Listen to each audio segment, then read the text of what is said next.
योगीराम सूरत कुमार, योगीराम सूरत कुमार, योगीराम सूरत कुमार। जय गुरु राया योगीराम सूरत कुमार, योगीराम सूरत कुमार, योगीराम सूरत कुमार। जय गुरु राया। भगवान श्री योगीराम सूरत कुमार की जय।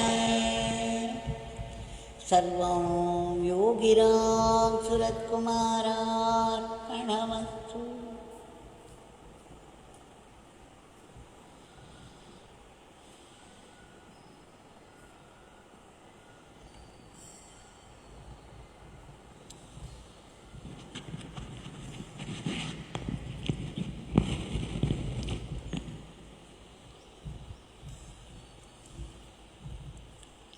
இன்னொரு பிரகாசமான நாள், மங்கள ஆரம்பம். பகவானுடைய திவ்ய மங்கள நாமத்தை எல்லோருமாக கூடி அவரவர் வீட்டில் இருந்தே, அவரவர்கள் இருக்கும் இடத்தில் இருந்தே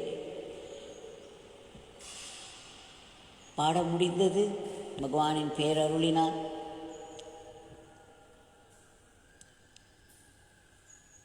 அந்த கையில் இருக்கும் செல்ஃபோனை ஆன் பண்ணி வைத்தோமானால் நம் வீட்டிற்குள் பகவான் விழைகிறார். பகவானுடைய சன்னதி நம்முடைய வீட்டுக்குள் வந்து விடுகிறது.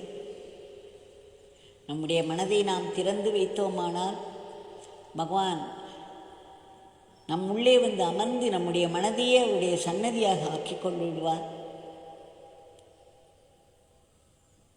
அவருடைய திவ்ய மங்கள ரூபத்தில் பாதங்களில், திவ்ய தாமரை பாதங்களில் அவருடைய நாம புஷ்பங்களை சமர்ப்பித்து விட்டோம். இன்றைக்கு ஒரு காட்சியை பார்ப்போம். இவையெல்லாம் சாதாரண அற்புதங்கள் தான். ஏதேனும் ஒரு பெரிய விஷயங்களை, தத்துவங்களை இவர்கள் பேசாமல் ஏன் இந்த மாதிரியெல்லாம் சின்ன சின்ன லீலைகளை எல்லாம் எடுத்து சொல்கிறார்கள் என்று நினைப்பவர் உண்டு. லீலை போன்ற கதைகளை கேட்பதற்கே ஆள் இல்லை. 10 நிமிடத்திற்கு மேல் நம்மால் ஒரு இடத்தில் உட்கார்ந்து எதையும் கேட்பதற்குரிய மனநிலை இல்லை.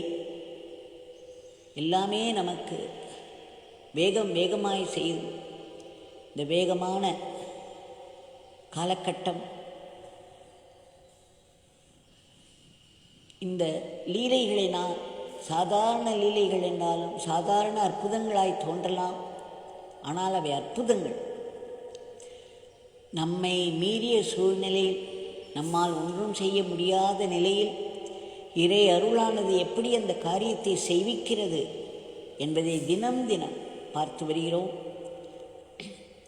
இந்த அற்புதங்கள் எப்படி நமக்கு நம்பிக்கையை, இறை சக்தியின் நம்பிக்கையை கூட்டுகிறது, பக்தியை கூட்டுகிறது. இந்த நம்பிக்கையும் பக்தியும் சேரும் பொழுது நமக்குள்ளே ஒரு பெரிய மாற்றங்கள் நிகழ ஆரம்பிக்கும். இதுதான் உண்மையான அற்புதம். இந்த பெரிய அற்புதம், டிரான்ஸ்ஃபர்மேஷன் என்று சொல்கிறோம் அல்லவா, இந்த பெரிய அற்புதத்தை நமக்குள் நிகழ்த்துவதற்காகத்தான் இந்த சின்ன சின்ன அற்புதங்கள் எல்லாம். இறைவனுக்கு அது அற்புதமே இல்லை, அது இயற்கை. நமக்கு அவை அற்புதங்கள். நாம் அற்புதமாக ஏதாவது நடத்தினால்தான், ஏதாவது ஒரு மேஜிக் செய்தால்தான் நிமிர்ந்து உட்கார்ந்து பார்ப்போம், கேட்போம். ஏனென்றால் இப்பொழுது நமக்கு சுவாரஸ்யமாக கேட்பதற்கும் பார்ப்பதற்கும் எத்தனையோ விஷயங்கள் பெருகிவிட்டன. அப்படி இருக்கும் பொழுது அதற்கு போட்டியாக ஆன்மீகத்தில் இருக்கக்கூடிய சொற்பொழிவுகளோ பஜனைகளோ இருந்தால்தான் மனிதர்களுடைய கவனத்தை நாம் ஈர்க்க முடியும் என்று சொல்வார்கள். இன்றைக்கும் ஒரு லீலையை பார்ப்போம். நம்முடைய பகவான் நமக்கு உறுதி அளித்திருக்கிறார், வாக்கு கொடுத்திருக்கிறார். அவரவர்களுக்கு நேர்ந்த ஏதேனும் ஒரு அனுபவத்தை ஒரு சிறிது நினைவு கொண்டாலும் அது அமிர்தத்துக்கு சமானமாகும். 1000 வருஷம் ஒரு அடர் கானகத்தில் இருந்து தவம் செய்த பலனை விட அதிக பலன் நான் கொடுப்பேன் என்று பகவான் சொல்லியிருக்கிறார். இதை அமிர்தமாகத்தான் நாம் உண்ண வேண்டும். இந்த லீலைகளையெல்லாம் அமிர்தமாக நாம் பார்க்க வேண்டும். அவை நம்மை மனநிலையில் மிகவும் பெரிதாக உயர்த்திவிடும். இப்பொழுது நம்பிக்கை இல்லாமல் கேலி செய்த ஒருவருக்கு எப்படி நம்பிக்கை ஏற்படுகிறது என்று பார்ப்போம். 2 நாட்கள் முன்பு ஒரு கடிதம் வந்திருந்தது. கோவில்பட்டி கிருஷ்ணவேணி தம்பித்துரை என்பவரிடமிருந்து. அவர்கள் குடும்பத்தினரும் பகவானுடைய பக்தர்கள், பல வருடங்களாக பகவானை கும்பிடுபவர்கள். கிருஷ்ணவேணி எழுதியிருக்கிறாள், அவளும் அவளுடைய கணவரும் கிறிஸ்டா என்ற காரில் திருநெல்வேலி நோக்கி போய்கொண்டிருந்தார்கள். செல்லம் அம்மன் என்ற கோவில் கும்பாபிஷேகம் நடைபெறும் அவர்கள் ஊரில். அதற்கு பட்டுப்புடவை எடுப்பதற்காக அவர்கள் சென்று கொண்டிருந்தார்கள். அம்மனுக்கு பட்டுப்புடவை எடுப்பதற்காக எப்பொழுதும் கிருஷ்ணவேணி அவர்கள் வீட்டு பெரியப்பா தான் அதையெல்லாம் செய்வாராம். அதற்கு முந்தையவரிடம் ஒரு சாலை விபத்தில் அவரை பகவானுடைய பாதங்களை அடைந்து விட்டார். அதனால் இந்த முறை திரு தம்பித்துரை அவர்களுக்கு அந்த பொறுப்பு வந்தது. அத்தோடு கவலையும். பெரியப்பாவைப் போலவே ஒரு நல்ல புடவையாக எடுத்து அம்மனுக்கு சாத்த வேண்டும் என்று ஒரு கவலை அவருக்கு. எப்பொழுதும் அவர் வேகமாகத்தான் வண்டியை ஓட்டுவார். ஆனால் இந்த முறை கிருஷ்ணவேணியிடம் பேச்சு கொடுத்து கொண்டே ஓட்டிக்கொண்டிருந்தார். அதனால் மெதுவாகத்தான் வண்டி ஓடிக்கொண்டிருந்தது. அவர்கள் ஒரு பாலத்தில் சென்று கொண்டிருந்தார்கள். அப்பொழுது அவர் சொன்னார், நாம் நல்லபடியாக ஒரு சேலையை எடுக்க வேண்டும் அம்மனுக்கு என்று சொல்லிக் கொண்டிருக்கும் பொழுதே அவருக்கு ஒரு நினைவுக்கு வந்தது. இந்த காரில் ஒரு டயர், இடது பக்கம் ஒரு டயர் சரியில்லை, அதை நாம் சீக்கிரம் மாற்றிவிட வேண்டும் என்று. ஒரு அரை மணி நேரம் அந்த கார் சென்று கொண்டிருக்கும். திடும் என்று அவர் எந்த டயரை பற்றி சொன்னாரோ அது வெடித்து விட்டது. அது குழாய் இல்லாத டயர். அதனால் அதற்கு பிறகும் அவர் அந்த காரை மெதுவாக ஓட்டி சென்று ஓரிடத்தில், அந்த பாலத்தை விட்டு இறங்கி ஓரிடத்தில் நிறுத்தினார். அதன் பிறகு தானே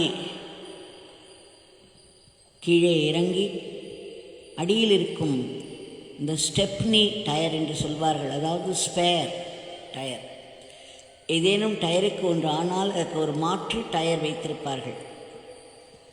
அந்த மாற்று டயரை மாற்ற வேண்டும். அதனால் அவர் காரின் அடியில் அந்த ஸ்டெப்னி என்று சொல்லக்கூடிய, அதுவே ஒரு வேடிக்கை தான். இந்த மாற்று டயர் இருக்கிறதே, அது ஒரு காலத்தில் பிரிட்டிஷ் எம்பையர் என்று சொல்வார்கள் அல்லவா, அந்த நாட்டில் ஸ்டெப்னி, சவுத் வேல்ஸ் என்ற இடத்தில் ஸ்டெப்னி ஸ்ட்ரீட் என்ற அந்த ஒரு வீதியில் ஒரு கடை இருக்குமாம், ஒரு ஒர்க் ஷாப். அவர்கள்தான் இந்த டயரை எல்லாம் உற்பத்தி செய்து எல்லா நாடுகளுக்கும் ஏற்றுமதி செய்வார்களாம். அந்த ஸ்டெப்னி ஸ்ட்ரீட்டில் உள்ள அந்த டயர் என்பதனால் அது ஸ்டெப்னி டயர் என்றே பெயர் வந்துவிட்டது. இந்தியாவில் தான் இன்றும் அது நிலைத்திருக்கிறது இந்த பெயர். இன்னும் சில பங்களாதேஷ், சவுத் அமெரிக்காவில் சில தேசங்கள் அது ஒரு மாற்று டயர். அவர் அதை இழுத்து பார்த்தார், அது வரவில்லை. காரின் அடியிலிருந்து அதை எடுக்க வேண்டும், அவரால் அது முடியவில்லை. இவர்கள் நின்று கொண்டிருந்த இடம் ஒரு பஸ் ஸ்டாண்ட், ஒரு பேருந்து நிலையத்திற்கு அருகில் இருந்தது. கிருஷ்ணவேணி நின்று கொண்டிருக்கும் பொழுதே பார்த்தால் எழுத்தார் போல் முரப்ப நாடு கோவில், சிவன் கோவில், அந்த கோவிலின் வளைவு எழுத்தார் போலவே இருந்தது. இவள் தன் கணவர் கஷ்டப்படுவதை பார்த்தாள். இதற்கு உதவி வேண்டும் என்று அந்த ரோடை கடந்து அந்த முரப்ப நாடு பக்கம் சென்று நாம் உதவி கேட்கலாம் என்று நினைத்து அங்கே ஒரு கருப்பஞ்சாறு கடை ஒன்று இருந்தது. அங்கு சென்று கேட்டாள், இங்கே யாரேனும் கார் மெக்கானிக் கிடைப்பார்களா, டயரை மாற்ற வேண்டும் என்று. உடனே அவர், ஓ இருக்கிறாரே, எனக்கு தெரிந்தவர் இருக்கிறார், இப்பொழுது வந்து விடுவார், நான் சொல்கிறேன் என்று சொல்லிவிட்டார். கிருஷ்ணவேணி சொல்கிறார், அதன் பிறகு இவர்கள் கிட்டத்தட்ட 1 மணி நேரம் காத்திருக்க வேண்டியதாயிற்று. அவர் வரவே இல்லை. அப்பொழுதுதான் கிருஷ்ணவேணிக்கு உதிக்கிறது, நம்முடைய பகவானிடம் பிரார்த்தனை செய்து கொள்வோம் என்று. அவர், யோகியப்பா தயவு செய்து எங்களுக்கு உதவி செய்யுங்கள் என்று வேண்டிக் கொண்டாள், மனமுருகி வேண்டிக் கொண்டாள். அப்பொழுது அவளுடைய கணவர் சிரித்தாராம். அவர் சொன்னாராம், நான் இதற்காகத்தான் காத்து கொண்டிருந்தேன், எனக்கு தெரியும் நீ உடனே யோகியப்பா என்று ஆரம்பித்து விடுவாய், நீ யோகியப்பா எனக்கு ஒரு உதவி அனுப்புங்கள் என்று சொன்னால் உடனே அவர் அனுப்பிவிடுவாரா என்று கேலி செய்தாராம். ஏனென்றால் அவளுடைய முயற்சியை எடுத்து ரோடை கடந்து சென்று கருப்பஞ்சாறு கடை ஒன்றில் அந்த கடைக்காரரிடம் கேட்டு அவர் அனுப்புகிறேன் என்று சொன்னவர் 1 மணி நேரமாகியும் வரவில்லை. இவர் யோகியப்பா எனக்கு உதவி அனுப்புங்கள் என்று வேண்டிய மாத்திரத்தில் வந்து விடுவார் என்ற கேலி அவருக்கு. அவர் சிரித்தார். உடனே கிருஷ்ணவேணி சொன்னார், ஆம், கண்டிப்பாக என்னுடைய யோகி அப்பா நமக்கு கண்டிப்பாக உதவி செய்வார், உதவி அனுப்புவார் என்று மிகவும் தீர்மானமாய் சொன்னார். எப்படி ஒரு நம்பிக்கை! நம்பிக்கை கடவுளை விட பெரியது என்று பகவான் சொல்கிறார் அல்லவா. அவர் மறுபடியும் சிரித்தார் கேலியார்.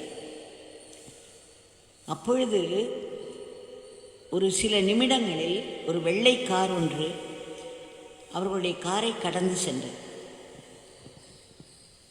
இவர்கள் ஒன்றும் சொல்லாமல் இருக்கும் பொழுதே அந்த கடந்து சென்ற காரானது சற்று பின்புறமாக வந்து இவர்கள் முன்னே நின்றது. அதிலிருந்து ஒரு 25 வயது இளைஞர் ஒருவர் இறங்கினார். இவர்களை பார்த்து என்ன ஆயிற்று என்று கேட்டார். உடனே கார் டயர் வெடித்துவிட்டது, அந்த மாற்று டயரை கீழிருந்து எடுத்து மாற்ற வேண்டும் என்று கிருஷ்ணவேணி சொன்னாள். உடனே அவர் சட்டென்று கீழே படுத்து அந்த ரோடில், ஏனென்றால் அதுவரை அந்த காத்திருந்த அத்தனை நேரமும் எத்தனையோ கார்களும் பஸ்ஸுகளும் போய்கொண்டே இருந்தன. வென்று ஒரே வாகனங்கள் பறந்து கொண்டிருந்தன. யாருமே நிறுத்தவில்லை, யாரும் என்ன நடந்தது என்று கேட்கவில்லை. இவர்களை பார்த்து எல்லோரும் நின்று கொண்டிருக்கும் அந்த காரை பார்க்கிறார்கள். இவர்கள் அருகிலேயே நின்று கொண்டே இருக்கிறார்கள். நன்கு தெரிகிறது, பார்த்தாலேயே அந்த கார் டயர் வெடித்துவிட்டது, அது ஃப்ளாட்டாகிவிட்டது என்று தெரிகிறது. ஆனால் யாருமே இவர்களை பற்றி கவலைப்படவில்லை. அவரவர்கள் அவசரம் அவரவர்களுக்கு. ஆனால் இவர்கள் கூப்பிடாமலேயே யோகியப்பா எனக்கு உதவி அனுப்புங்கள் என்று கிருஷ்ணவேணி கேட்ட மாத்திரத்தில் ஒரு வெள்ளைக்கார் நின்று திரும்பி வந்து அந்த இளைஞர் அதிலிருந்து இறங்கி இவள் சொன்ன மாத்திரத்தில் காரின் அடியில் படுத்துவிட்டார். அந்த ஸ்டெப்னியை வெளியில் இழுத்து அவரே அந்த கார் டயரை மாற்றினார். உங்களுடைய பேர் என்ன என்று கிருஷ்ணவேணி கேட்டபோது அவர் சக்தி என்று சொன்னாராம். அவரும் திருநெல்வேலி தான் போய்கொண்டிருக்கிறேன் என்று சொன்னாராம்.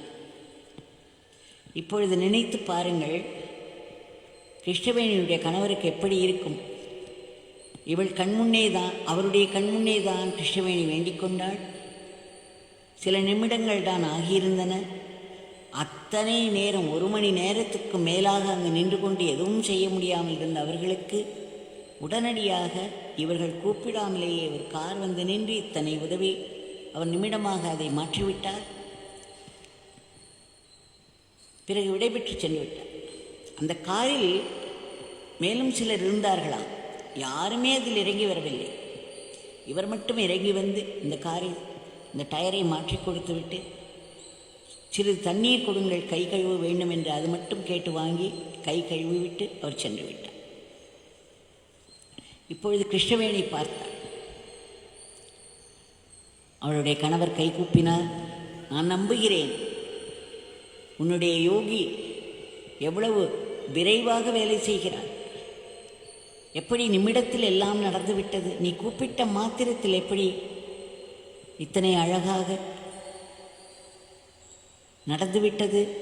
நான் இப்பொழுது நம்புகிறேன் என்று அவர் சொன்னாராம். இந்த கோவிட், இந்த கொரோனா காலம் முடிந்தவுடன் நாம் கண்டிப்பாக திருவண்ணாமலைக்கு சென்று பகவானை ஆசிரமத்தில் தரிசனம் செய்ய வேண்டும், பகவானுடைய மூர்த்தியை. இது போன மாதம் தான் நடந்திருக்கிறது இந்த நிகழ்ச்சி. நாம் போய் அவசியம் யோகி பகவானை தரிசனம் செய்வோம் என்று அவர் சொன்னார். மறுபடியும் நினைத்து பாருங்கள், அவள் நாமம் சொல்லி வேண்டுவதற்கு முன்பு என்ன நடந்தது, அவள் வேண்டிய பிறகு என்ன நடந்தது. நம்முடைய அன்றாட வாழ்க்கையில் நமக்கு எப்பொழுதும் உதவி தேவையாயிருக்கிறது, பாதுகாப்பு தேவையாக இருக்கிறது, வழிகாட்டுதல் தேவையாக இருக்கிறது. இந்த மூன்றும் நமக்கு பகவானுடைய நாமத்திலிருந்தும் பகவானிடம் நாம் செய்து கொள்ளும் பிரார்த்தனையிலிருந்தும் கிடைத்த வண்ணமாக இருக்கிறது. கேட்டவர்கள் கேட்டபடி.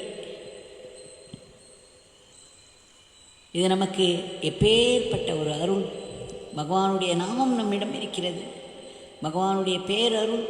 பகவான் சொல்கிறார் அல்லவா, உங்களுக்கு எந்த வேதனை என்ன சங்கடம் நேர்ந்தாலும் இந்த பிச்சைக்காரன் பெயரை சொல்லி கூப்பிடுங்கள், என் தந்தை ஓடோடி வருவார் என்று சொல்கிறார். He would rush to help you. யார் நமக்கு உதவி செய்வதற்கே யாரும் கிடையாது. அப்படி தப்பித்தவர் யாரேனும் வந்தார்கள் ஆனாலும் அத்தனை யோசனை செய்துதான் செய்வார்கள். யார் ஓடி வந்து உதவி செய்ய ரெடியாக இருக்கிறார்கள்? அந்த பகவான் இதோ நம் கண்முன்னே நின்று கொண்டிருக்கிறார். எனக்கு வேறொரு நிகழ்ச்சி ஞாபகத்துக்கு வருகிறது. பகவான் ஆரம்ப காலங்களில் அந்த வழியாக கன்னியாகுமரியிலிருந்து ஈரோடு, மதுரை, இப்படி அவர் நிறைய கால்நடையாகவும் போயிருக்கிறார். கையில் கிடைத்த வாகனங்கள் எல்லாம் ஏறிக்கொண்டு போயிருக்கிறார். அப்படி ஒரு முறை அவர் கன்னியாகுமரி அந்த சாலை வழியாக வந்து கொண்டிருந்த பொழுது ஒரு லாரி ஒன்று வந்திருக்கிறது. அந்த லாரியில் ஏதோ ரிப்பேர் ஆகிவிட்டது. அவர்கள் நிறுத்திவிட்டு ஏதேதோ செய்து கொண்டிருந்தார்கள். அந்த லாரியானது அசைய மறுத்தது. உனக்காயிற்று எனக்காயிற்று என்று. அப்பொழுது அவர்கள் திரும்பி பார்க்கும்போது சற்று அருகிலேயே இருந்த நம் பகவான் நடந்து வந்தார் இவர்களை நோக்கி. அவர்களுக்கு இவருடைய தோற்றத்தை கண்டு ஒரே கேலி, கிண்டல். இவரை ஏசினார்கள், இவரை கேலி செய்தார்கள். அவர் சொன்னார், நான் சற்று முயற்சி செய்து பார்க்கலாமா என்று. அவர்களுடைய கேள்வி அதிகமாயிற்று. இந்த பிச்சைக்காரர் இத்தனை நேரம் நாம் போராடியும் அசைய மறுக்கிறது இந்த மிகவும் கனமான வண்டி, இவர் என்ன செய்ய போகிறார், இது ஏதோ பைத்தியம் போல் இருக்கிறது என்று நினைத்தார்கள். இப்படியெல்லாம் பேசுகிறது வருகிறது என்று. ஆனால் பகவான் உடனே அதன் மேல் கை வைத்தார். கை மட்டுமே வைத்தார்.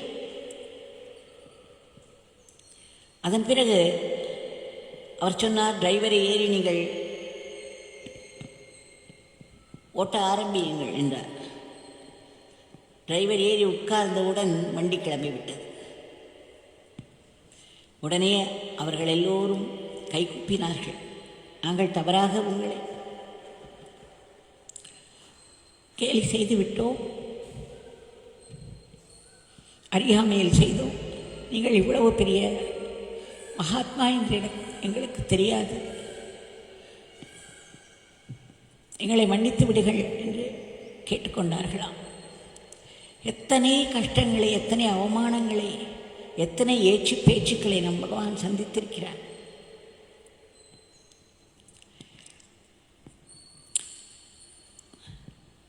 பகவான் அவர் சரீரத்தில் இருக்கும்பொழுது அவர் கையை தூக்கினால் காரியம் நடக்கும், கையாய் தொட்டால் காரியம் நடக்கும், கண்களால் பார்த்தால் காரியம் நடக்கும். ஆனால் இன்றைக்கு அவருடைய சரீரம் இல்லாத சமயத்தில் அவருடைய நாமம் அத்தனையும் செய்து கொண்டிருக்கிறது. அந்த நாமத்தின் ஸ்பரிசம் நம்முடைய நாக்கில் பட்டால் காரியங்கள் நடக்கின்றன. அவர் கைதூக்கி மீண்டும் ஆசீர்வதித்து கொண்டுதான் இருக்கிறார். அந்த பகவானிடம் இன்றைய பிரார்த்தனையை சமர்ப்பிப்போம். நீங்கள் கை தொட்ட மாத்திரத்தில் அசையாது நின்ற ஒரு கனமான லாரி எப்படி உடனே கிளம்பியதோ, உங்களால் செய்ய முடியாதது எதுவும் இல்லை. ஒரு கண் பார்வை, கிருபா திருஷ்டி, ஒரு கை அசைவு எங்களுக்கு காரியத்தை நடத்தி கொடுக்கும். நாங்கள் மீண்டும் மீண்டும் உங்களிடம் வேண்டிக் கொள்கிறோம். தாங்கள் பெரும் மனது வைத்து உடனடியாக குறுக்கிட்டு இன்றைக்கு நிலவும் இந்த கொரோனா சூழ்நிலையை முற்றிலும் மாற்றி இந்த உலகத்தை இந்த கொடிய நோய்களின் பிடியிலிருந்து விடுவித்து மீண்டும் சகஜ நிலைக்கு திருப்ப வேண்டும். பயமின்றி எல்லோரும் வெளியில் நடமாட வேண்டும். மக்கள் மனத்தில் உள்ள அந்த பயத்தையும் மற்ற எதிர்மறை எண்ணங்களை எல்லாம் தாங்கள் அகற்றி பரவிக்கொண்டிருக்கும் வியாதிகளை எல்லாம் தடுத்து நிறுத்தி அதற்கான மருந்துகளில் புகுந்து இந்த கிருமி கூட்டங்களை அழித்து களத்திலே இறங்கி நோயை எதிர்த்து போராடி தங்கள் உயிரை பணயம் வைத்து மற்ற உயிர்களை காப்பாற்றும் அல்லும் பகலும் அயராது உழைத்து வரும் அத்தனை தொண்டர்களுக்கும் பெரிய பாதுகாப்பை தந்து எல்லா நலத்தையும் கூட்டி வைத்து பொருளாதாரத்தை தூக்கி நிறுத்தி அதற்கு ஒரு ஏற்றம் கொடுக்க வேண்டும். தங்களுடைய நாமத்தை நாங்கள் இடைவிடாது, ஒரு நாமத்தை சொல்வதற்கே சில நாமங்கள் நேற்று பார்த்தோம், ஒரு 15 முறை தான் நாமம் சொல்லியிருப்பார். அசையாது இருந்த அந்த செல்போன் எப்படி உடனடியாக இயங்க ஆரம்பித்தது என்று அந்த நாமத்தை நாங்கள் இடைவிடாது சொல்லிக்கொண்டே இருக்க வேண்டும். தங்கள் கைகளில் மட்டுமே ஒரு சிறந்த கருவியாக இயங்கி எங்களுடைய அன்றாட வாழ்க்கையை தங்களுக்கு அர்ப்பணமாக செய்து கொண்டிருக்க வேண்டும். எல்லாவற்றுக்கும் மேல் இந்த பேரருள் எங்களை முற்றிலும் தூய்மையாக்கி